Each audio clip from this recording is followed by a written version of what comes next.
Eileen Gray was a furniture designer and self-taught architect who pioneered the modernist and Art Deco movements.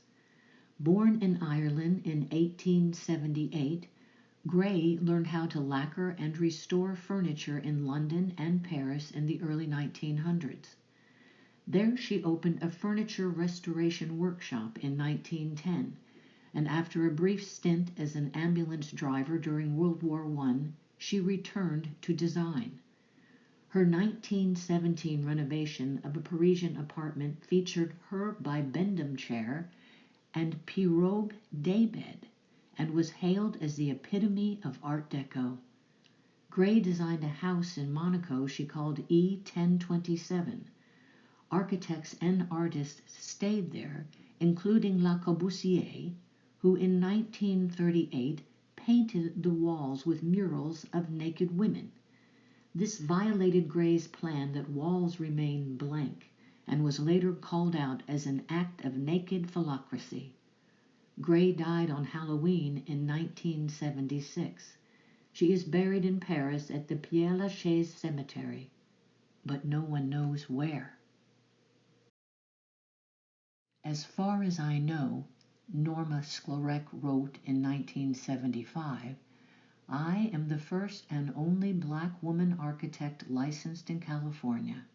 I am not proud to be a unique statistic, but embarrassed by our system which has caused my dubious distinction."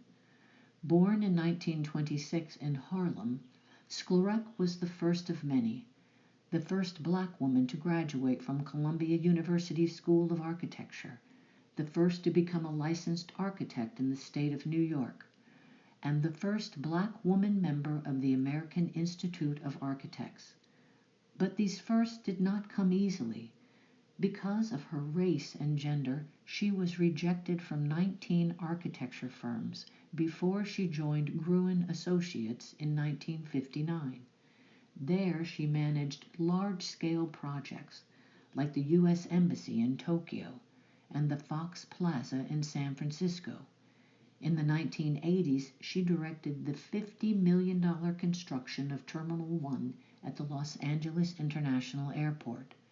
Sklarek not only designed and produced high-profile projects, she also mentored many young women entering the male-dominated world of architecture. Sklarek died in 2012. Damsels of Design were 6 young women right out of grad school hired to run the design studios of General Motors' major car brands in the 1950s and 60s.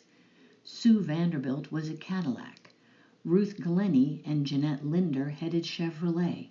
Marjorie Ford Pullman was at Buick. Sandra Longyear at Pontiac, and Peggy Sauer at Oldsmobile. These damsels of design were hired specifically to design cars for women. Their creations covered everything from color schemes and materials to seat types, dashboard controls, and steering wheel shapes. Many of these innovations continue to define the industry, like the retractable seat belts Glennie designed for her fancy-free Corvette.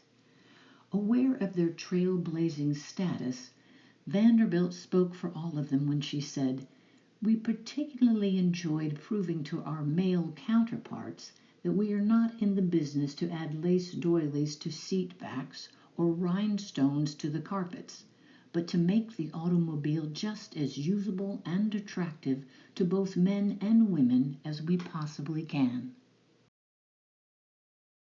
Nibanasik Sothal, whose name means summer evening in Chippewa, is a member of the Chippewas of Rama First Nation. She is a graphic designer, body painter, and writer. Born to a Chippewa mother and an Iroquois father, she has been an artist all her life.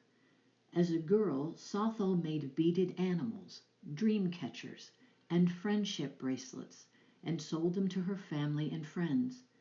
She called her business Summer's Specials. Now based in Santa Fe, New Mexico, she runs the Native Graphic Design Project, a showcase for Native graphic designers and other unrepresented artists. Southall expresses her mixed ethnicity in her graphics, which combine contemporary designs with traditional First Nation motifs.